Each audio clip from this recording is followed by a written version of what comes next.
Hello, bruvs. We're back with The Devil and the Jews, the medieval conception of the Jew and its relation to modern anti Semitism by Joshua Trachtenberg. Trachtenberg, a 1943 book, which is obviously a reprint. Part 1: The Demonic Jew. Chapter 1: Devil Incarnal. Christendom's hostility towards the Jew reached its apogee in the post-Crusade period. I need some light. It had been gathering force through many centuries, but the widespread social unrest, the rising menace of Islam, the spread of heresies that marked the 11th and 12th centuries and continued unabated for several hundred years while the Reformation and the Renaissance, to be slowly germinated, called forth the greatest energies of the Church to combat its enemies from within and without. The Crusades and the Inquisition were among its most powerful instruments for preserving the unity of Christendom.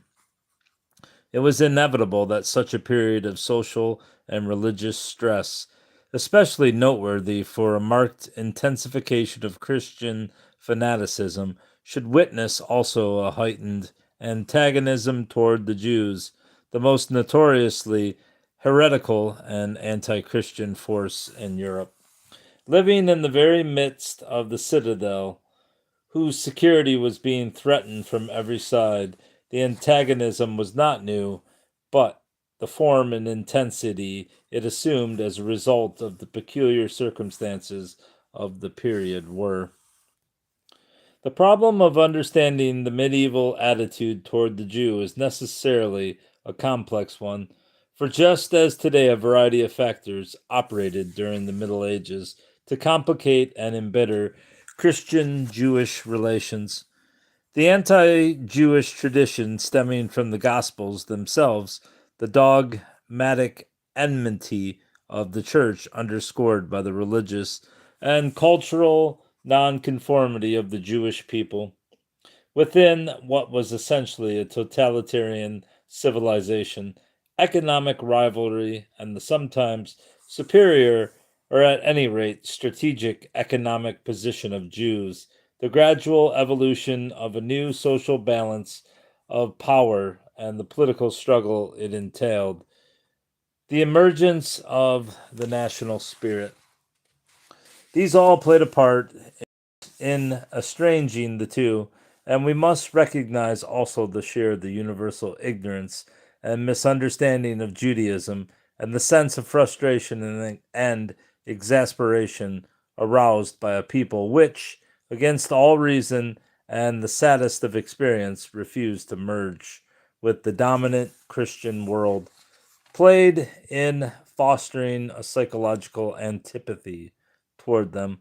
Without in any way minimizing the force of these factors, we believe, nevertheless, that they do not tell the whole story or even the essential part of the story. The most vivid impression to be gained from a reading of medieval allusions to the Jew is of a hatred so vast and abysmal, so intense, that it leaves one gasping for comprehension. The unending piling up of vile epithets and accusations and curses, the consistent representation of the Jew as the epitome of everything evil and abominable, for whom in particular the unbounded scorn and contumely of the Christian world were reserved, must convince the most casual student that we are dealing here with a fanaticism altogether subjective and non-rational. True, Jew hatred, as ever, is often accounted for in the medieval sources on ostensibly objective grounds, but the intensity of the reaction is so disproportionate to the reasons given that we are forced to pry deeper for the source of the emotional bias which made it possible for the Middle Ages to believe anything and everything reprehensible concerning the Jew. no matter how wild and fantastic the charge, and which led to such passionate outbursts of violence against him. It is no wonder that the word Jew has become a term of abuse. It was invariably so used in medieval literature and is still so used to this day. Mind you, this is 1943 when he wrote the book. The popular literature produced during the Middle Ages was almost entirely dominated by a single point of view, that of Orthodox Christianity. Mystery, miracle, and morality plays, chronicles and legends, poems, folk tales, and folk songs all painted the Jew as the fount of evil, deliberately guilty of unspeakable crimes against the founder of the Christian faith and the Christian church, and against its adherents as individuals. No sin was too foul to be adduced against him, but the most heinous offense of all was his imputed intention to destroy Christianity and Christendom. The Jew was the inveterate enemy of mankind. This was the gravamen, never heard that word either, gravamen of the charge against him. And under this head, every accusation found an easy acceptance. The secular literature that emerged toward the end of the Middle Ages followed this lead, depicting the Jew in the same terms, though the motivation was no longer religious.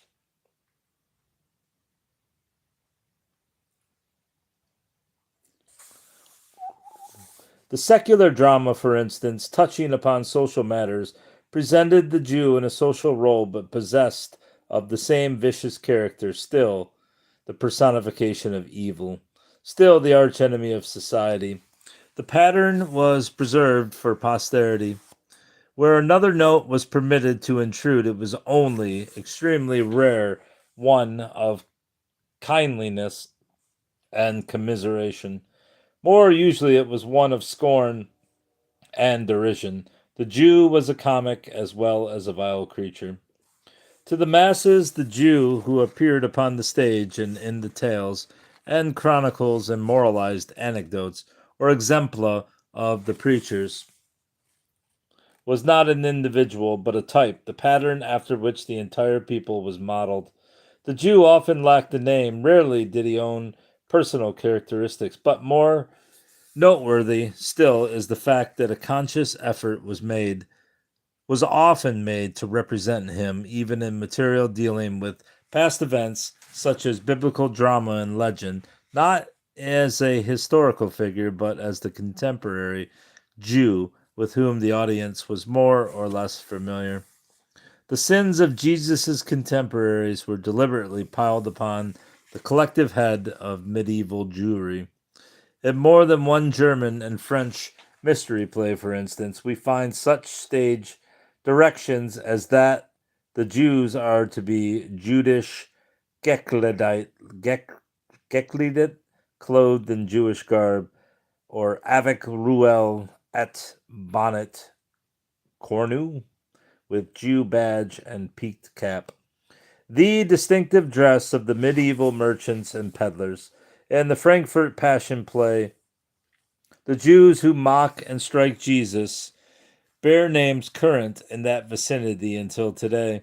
When we consider that these plays, though primarily religious in theme, often embodied a social commentary and criticism as well, serving as the foremost medium of folk expression of the time, so that the audience tended to interpret the scene before them as applying to their own time and their own lot. We can appreciate the direct impact of this picture of the, and I went to the wrong page, Jew. The manner in which the Jews treated Jesus and the saints in this literature was presented and understood as illustrative of the character of the contemporary Jew. Nor were these legends and drama devoted exclusively to ancient history.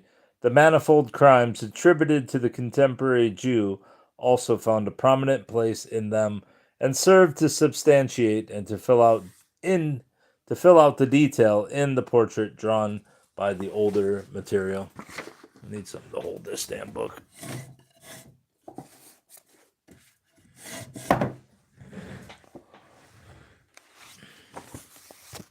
All right.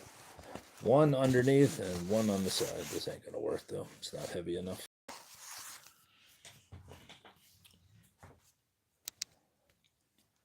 The historical authenticity of these tales was of no importance.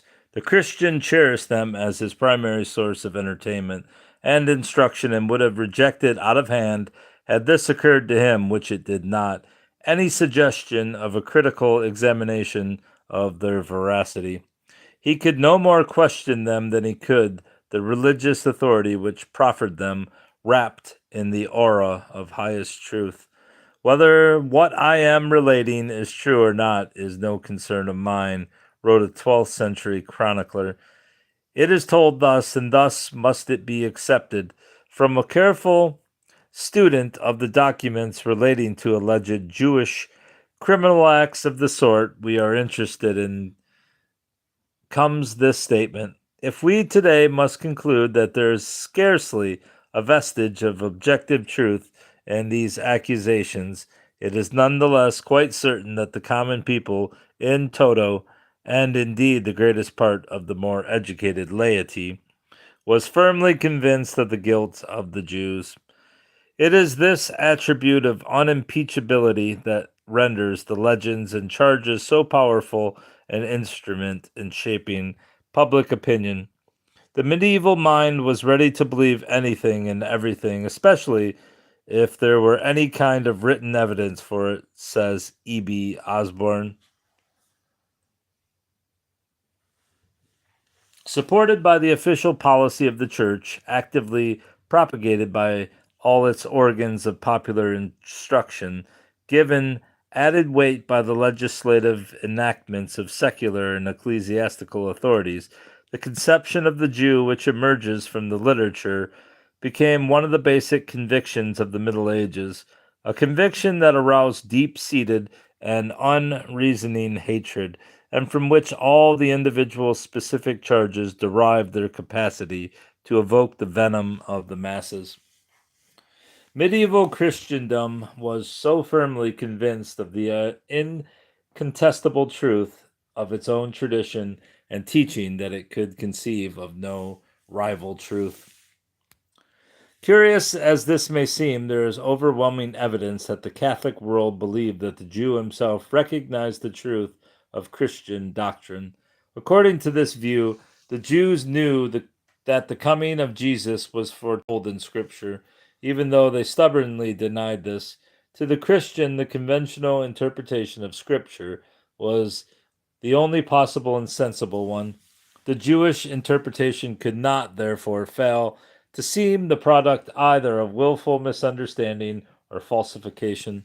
Jerome and other early church fathers frequently complained that the Jewish teachers consciously and deliberately perverted the meaning of the original text, and Justinian went so far as to embody this complaint in law, requiring the reading of the Torah in the synagogues in a language comprehensible to the hearers, and forbidding the customary explanation that followed the reading. Thus there shall be no opportunity to their interpreters, who make use only of the Hebrew, to corrupt it in any way they like, since the ignorance of the public conceals their depravity. Medieval scholars did not hesitate to impute to Jews even the crime of tampering with the text of the Bible in an effort to destroy its Christological meaning. One 15th century writer adopted the conspiratorial theme and told how the rabbis assembled in great multitudes at the Babylon of Egypt, which is called Cairo, where they, with as much secrecy as possible, falsified and corrected the scriptures. Martin Luther frequently exploded in bitter and even foul denunciation of the Jews for what he considered their willful refusal to acknowledge the plain sense of the text. The Jews, moreover, had actually witnessed the events attendant upon the passion of Christ, and if they perversely denied what their own eyes had beheld, at least one of the eyewitnesses had been providentially preserved to give them the lie direct with his living testimony of the correctness of the Christian tradition and the truth and power of the word of Christ. It was in the. Come on. Don't fight me. Don't fight me, Bubba. Don't fight me. There you go. Who was this? The Wandering Jew, Gustav Doré, 1852. In the 13th century, that news of the Wandering Jew, who had taunted Jesus on the way to the crucifixion and had been told by him to go on forever till I return, first reached Europe. In 1128, an Armenian archbishop who was visiting St. Albans in England reported that this character, Joseph Cartaphilus by name, lived and was widely renowned in the Orient, and in 1252 this statement was confirmed by other Armenian pilgrims to the same monastery. This information was promptly recognized and hailed as a most weighty proof of the truth of Christianity, and continental writers did not fail to apply its full apologetic force against Jews and heretics. Stories of his odd experience multiplied. In most of the accounts, the wandering Jew had forsaken his false faith and adopted the true faith of Jesus, in contrast to the obduracy of his fellow Jews. Several versions, however, have him remain a Jew, refusing to acknowledge through baptism the truth to which his own unique career testified, and thus typifying the attitude of all Jews. Christians were convinced that the later Jewish literature contained proofs and admissions of the truth of Christianity. The Jews, it was widely believed, had attempted to disguise or delete such passages, an open confession, of course, of their damaging existence. Nor was this all. The charge of mutilation of the host by Jews rested upon the belief that they too accepted the dogma of transubstantiation, the most peculiarly sectarian of Christian dogmas. Marlowe's Jew of Malta even swears by the Corpo di Dio, the plenitude of miracles that accompanied alleged Jewish criminal acts against Christianity, such as the mutilation of the host and of images of Jesus and the saints, as well as the so-called ritual murders, were constant and inescapable evidence, which the Jews presumably could not deny, though they did. Several times, indeed, pious Jews are represented in the miracle dramas as acknowledging the miracle working powers of St. Nicholas and revering his image. Obviously, then, the refusal of the Jew to identify himself with Christendom in the face of such apparently conclusive evidence that he was aware of the truth of its religious position perplexed and enraged the pious Christian.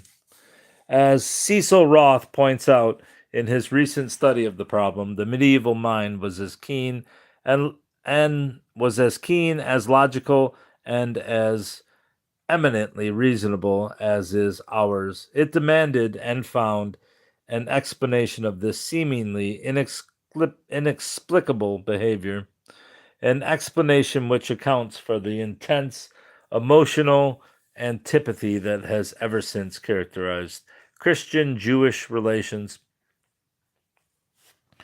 What was this answer?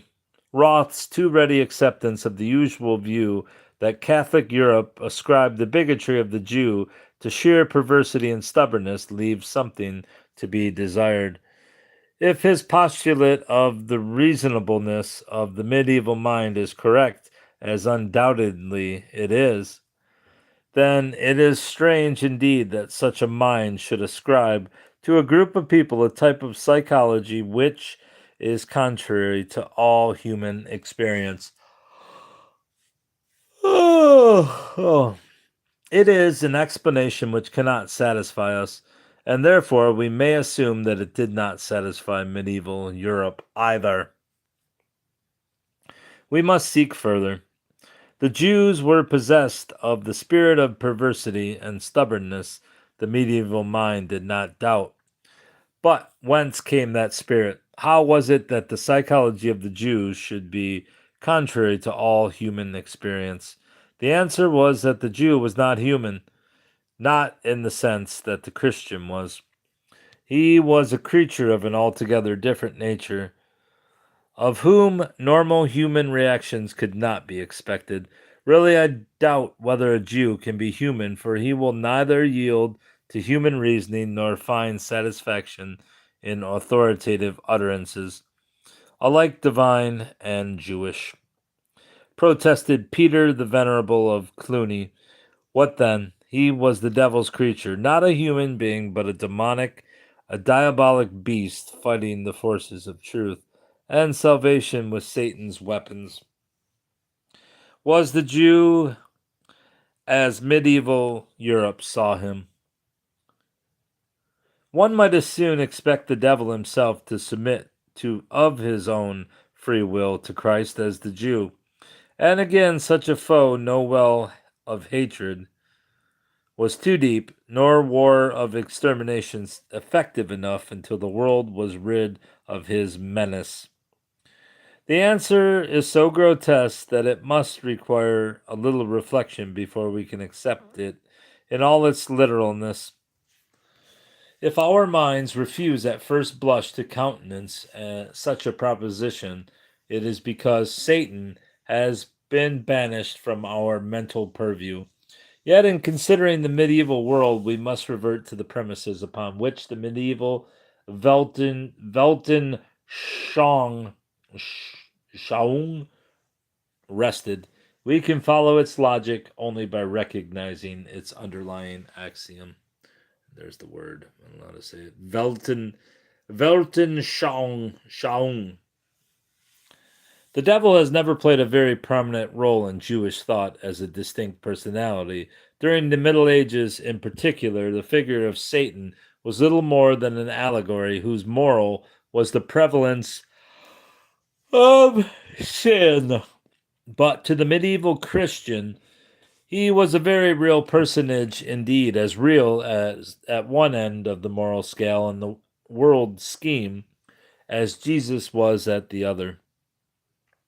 The Christian was constantly oppressed by his omnipresence, incessantly subjected to his temptations and blandishments, tormented by his machinations and those of his agents, the demons. Christian laymen and clerics, learned or unlettered, paid him the homage of belief and reverence, in the fear and trembling with which they regarded his nefarious activities. Satan was the archenemy of mankind, seeking to destroy it, as Jesus had come to save it. This, too, was an axiom of medieval belief. While in the synoptic gospels of the episode of Jesus' temptation is incidental to his preparation for his active ministry. Little more than a preliminary test, so to speak, the tendency became increasingly pronounced to describe Jesus' ministry in terms of a struggle between him and the devil for control of the world. Jesus became even more the God in Christian belief, and thus came to represent the principle of good in its eternal struggle with the evil principle, as it had been personified in ancient legends and theologies. The earliest Christian Anglo-Saxon poetry, 8th century, depicts Jesus as a mighty warrior pitted against the forces of Satan. We may see in this, perhaps, the influence of older pagan models. But some centuries later, this conception of the mission of Jesus was quite common, and it is basic to the theme of most of the mystery plays. One of the oldest English ballads, The Harrowing of Hell, early 14th century, based on the apocryphal Gospel of Nicodemus, opens with the lines, "Alle hearkeneth to me now, a strife will I tell you of Jesu and Satan, end of Satan. Indeed, this elemental feud actually antedated the birth of Christ, for no other reason than to trick the devil into taking him for an ordinary man did Jesus suffer the penance of circumcision. And it was for the infant Redeemer's protection that he was born of a married virgin. The medieval preachers reassured their congregations. Satan, whose study of the prophets had apprised him of the virginal birth of the Messiah, would not think to seek him out among the offspring of a married woman. I gotta go to 30 on here. 31. The New Testament accounts, which are polemical writings, already display the animus of the early church towards the Jews in portraying them as the implacable enemies of Jesus. Indeed, Luke, who emphasizes throughout the universal appeal of Jesus and is clearly anxious to present the Romans in as favorable a light as possible, has Pilate make 2 attempts to free Jesus and even introduces Herod to support him. The desire of Pilate to release Jesus is still more strongly emphasized in the apocryphal Gospels. Thus, gradually, the Roman participants in the Passion drama receded altogether into the background. Pontius Pilate was completely exonerated of guilt, and all the blame for the suffering and death of Jesus was put upon his fellow Jews. In some of the mysteries, we find Pilate fervently pleading Jesus' cause, only to be overridden by the merciless Jews. The 2 inexorable enemies of Jesus, then, in Christian legend were the devil and the Jew, and it was inevitable that the legend should establish a causal relation between them.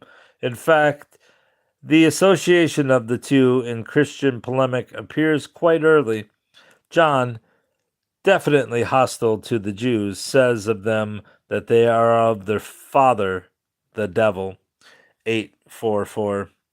While Revelation 2:9 and 3:9 curtly calls a Jewish house of worship a synagogue of Satan, an epithet made trite in later usage by constant repetition. During the 4th and 5th centuries, when the church had finally established itself and felt free to lash out at its foes, abuse of this sort was liberally showered upon Judaism and all its works. The very first law of Constantine, which dealt with the synagogue, referred to it by a term never used of a religious building, and which in Roman slang meant a brothel. Chrysostom of Antioch maintained that the synagogue of the Jews are the homes of idolatry and devils, even though they have no images in them. And again he insisted that the Jews do not worship God but devils, so that all their feasts are unclean. On the strength of Psalms 96:37, he asserted that the Jews sacrificed their sons and daughters to devils. They are become worse than the wild beasts, and for no reason at all, with their own hands they murder their own offspring to worship the avenging devils who are the foes of our life. His contemporary Hilary of Poitiers, I don't know how to say that. Poitiers, just like Sidney Poitier, believed that before the law was given, the Jews were possessed of an unclean devil, which the law for a time drove out, but which returned immediately after the rejection of Christ. An early disputation dating from the 7th century depicts the church rejoicing while the devil repines when his Jews are vanquished and converted. Jew and devil were often coupled by later Byzantine writers and preachers. In the sermons of Eusebius and Alexandria, for example, the devil refers quite casually from time to time to his old friends, the Jews. Thus, the tradition of a union between the two arch opponents of Christ seeped deeply into Christian thought. If it originated purely as vilification, it was yet calculated to assume the proportions of actuality in the mind of the uncritical. The struggle against the forces of evil in the spiritual realm, exemplified by the devil and his cohorts, and against the enemies of the church in the material world, prosecuted with unparalleled vigor during the later medieval age, impressed this subtle amalgamation of the two aspects of the Christ legend indelibly upon the public mind. The devil and the Jew joined forces in Christian belief, not only in the war against Jesus during his life on earth, but also in the contemporaneous war against the church and its civilization. All the power of Christian propaganda was exerted to arouse fear and hatred of the Jews. For while Jesus fought the devil on his ground, his followers must destroy the agents of the devil on theirs, lest Satan inherit the earth and truth and salvation be lost. Christendom was summoned to a holy war of extermination, of which the Jews were only incidentally the objects.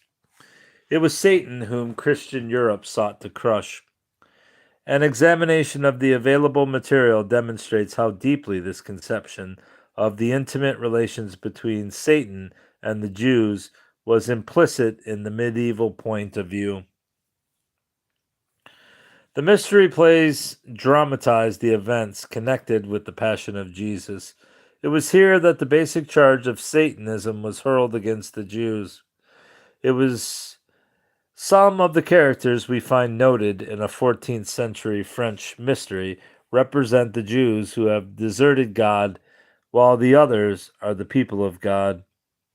Behind the desertion of God lurked the fine hand of Satan. It was not merely that, as one French mystery, La Vengeance et Destruction du Jerusalem, portrayed the sequence of events. The Jews were stricken with blindness and stubbornness by Satan after the crucifixion and refused to accept the evidence of miracles and signs manifesting God's wrath, which they therefore condemned as illusions. Other such plays present the devil in person and his legions, inciting the Jews against Jesus and plotting his destruction with them. In the famous French drama Les Mysteries de la Passion, I put that emphasis, which probably isn't there, the devils take the initiative, but once they have successfully carried out their design, to invest the Jews with courage, to kill him by their courage, and to have him just as we do.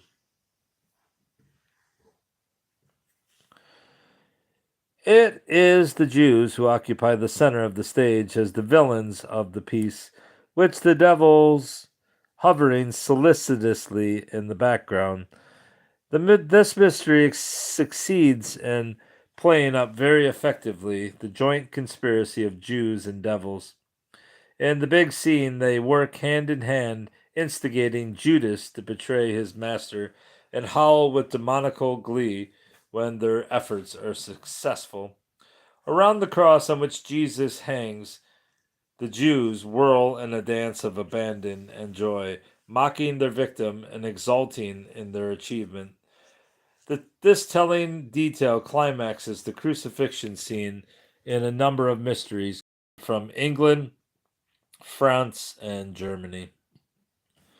This same theme is pursued with many variations in the miracles, plays which portrayed the lives of the saints and the miraculous deeds accredited to them.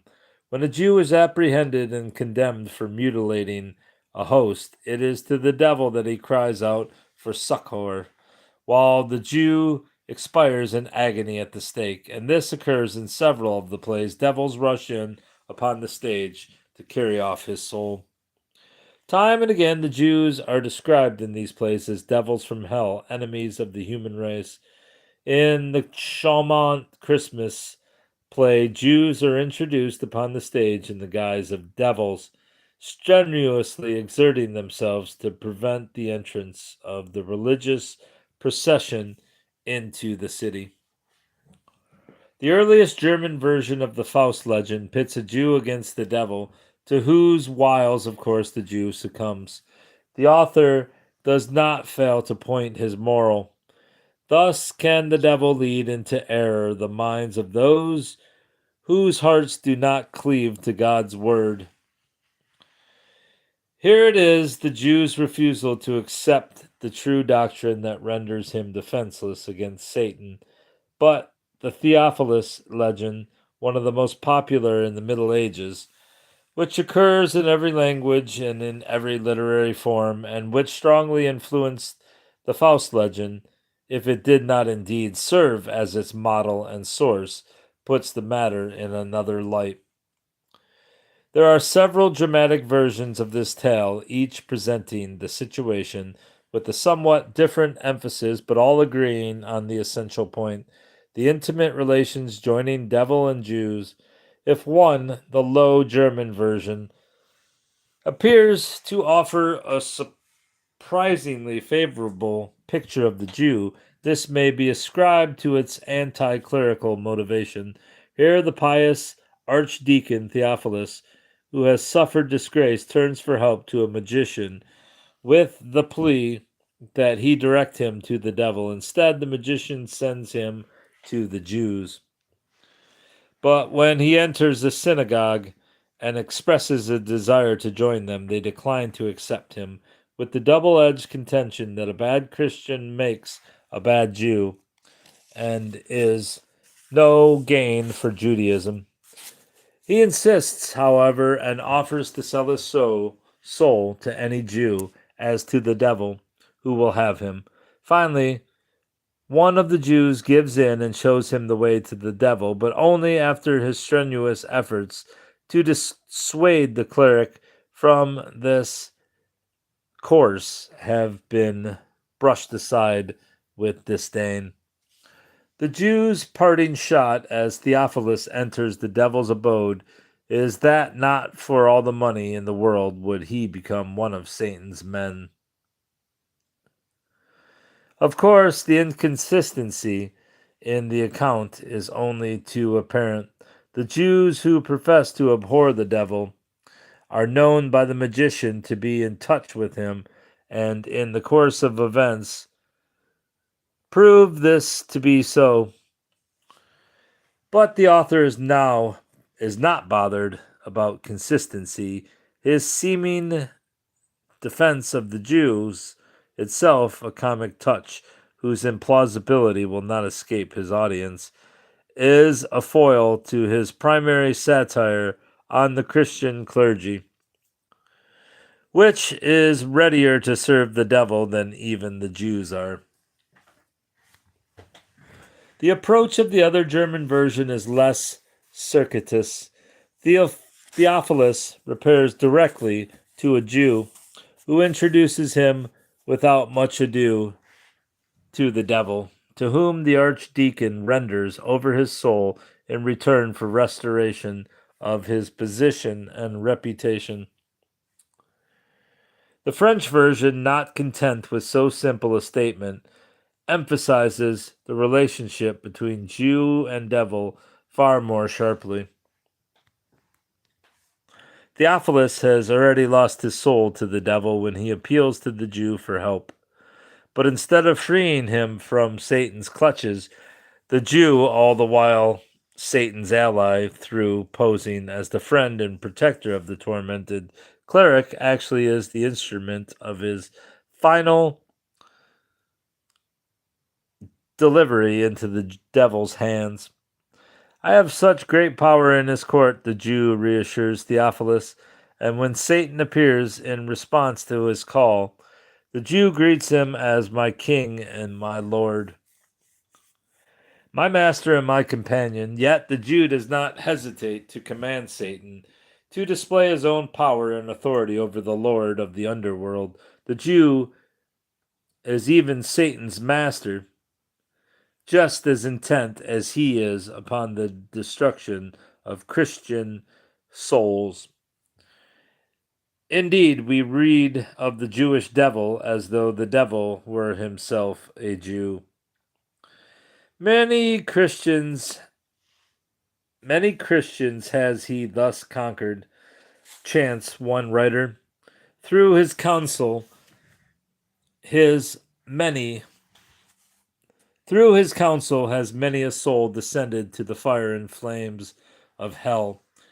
Laments another as Theophilus is enmeshed in the devil Jew's net. This legend, so popular throughout Europe, exerted a great influence in shaping the conviction that the Jew and the devil are close allies. Master, companion, or servant, what matter? The incontestable fact was that the interest of devil and Jew were one, that both made common cause, and this not as a result of Jewish refusal to acknowledge the truth, the Christian truth, but ab initio, because the nature and character of the two are alike. Another cycle of legends, almost equally popular and widespread during the Middle Ages, was the centering around the figure of Solomon. His dominion over the demons was a main feature of these legends. As early as the 6th century, Leontius of Byzantium utilized this tradition in a disputation when he charged the Jews with having subjected themselves to these same demons, or at least with being on a par with them, as the mutual subjects of the Jewish king, and quite logically in rejecting Christ. The point was often made again. Here we have an excellent instance of the medieval propensity to ascribe a legendary element associated with a biblical character to the contemporary Jew. During the Middle Ages, these legends, constantly retold in every form and tongue, must have had just the effect demonstrated by Leontius on public opinion. Solomon is a Jew, and his control over the demons is unchallenged. Certainly, therefore, all Jews are at the very least in intimate contact with these creatures. There are other legends less widespread but equally effective in making the same point. In one of them, when an impoverished Christian in desperation calls to the devil for help, a Jew suddenly appears and offers to aid him if he will deny Jesus. Other versions of this popular tale concern a man who, having lost his wealth, is introduced by a Jew to the devil and agrees, in some accounts, at the Jew's request, in others, at the devil's, to renounce Christ and the saints in return for his possessions, but balks when he is told he must deny Mary too. The purely incidental introduction of the devil Jew element is eloquent evidence of its traditional quality, for the story is aimed in another direction altogether. The hero is rewarded for his constancy when the Virgin miraculously restores his wealth. Quite frequently in these tales, the Jew is the devil's associate, accepting his counsel and leadership, actively cooperating with him as his terrestrial agent. What the hell does this say? Aaron Phil Diaboli, Forest Roll of Essex. We find the same conception in the graphic arts as may be expected. One of the earliest dated sketches of a medieval Jew from the Forest Roll of Essex, 1277, bears the subscription Aaron Filius Diaboli, Aaron, son of the devil. The 16th century series of prints entitled Juden Badstub shows the devil assisting the Jews in the functions of the bathhouse, drawing water with them, building up the fires, etc. A 17th century print, Der Juden Synagogue, depicts the devil as a participant in the Jewish ritual. The notorious figure of the Judensau, portraying the sow as the mother feeding her Jewish offspring, one of the commonest caricatures of the Jew in the Middle Ages, occurs also with the devil represented as supervising the operation. Satan's Semitic features are often emphasized with grotesque exaggeration. Mephistopheles is usually swarthy, hook-nosed, curly-headed when he is portrayed with a Jew badge on his cloak. As we find him several times, the illusion is clear enough, and with a little ingenuity of the Jew badge may be explained altogether as a sign of the Jew's allegiance to the devil, as medieval versifiers ultimately get around to doing. In fact, on the island of Crete, Jews were obliged to proclaim that allegiance with a novel variation of the Jew's badge, a wooden figure of the devil affixed to their doors. It must be noted finally in this connection that even the Jewish ritual was represented as satanic. Not only was Satan a member of the congregation, there have come down from the Middle Ages several parodies, still current as children's play songs, which purport to be Jewish prayers directed to him, mimicking the Hebrew words. The belief current quite recently in some German provinces that a toad or a cat is to be found ensconced on the altar of synagogues would accord the devil, whom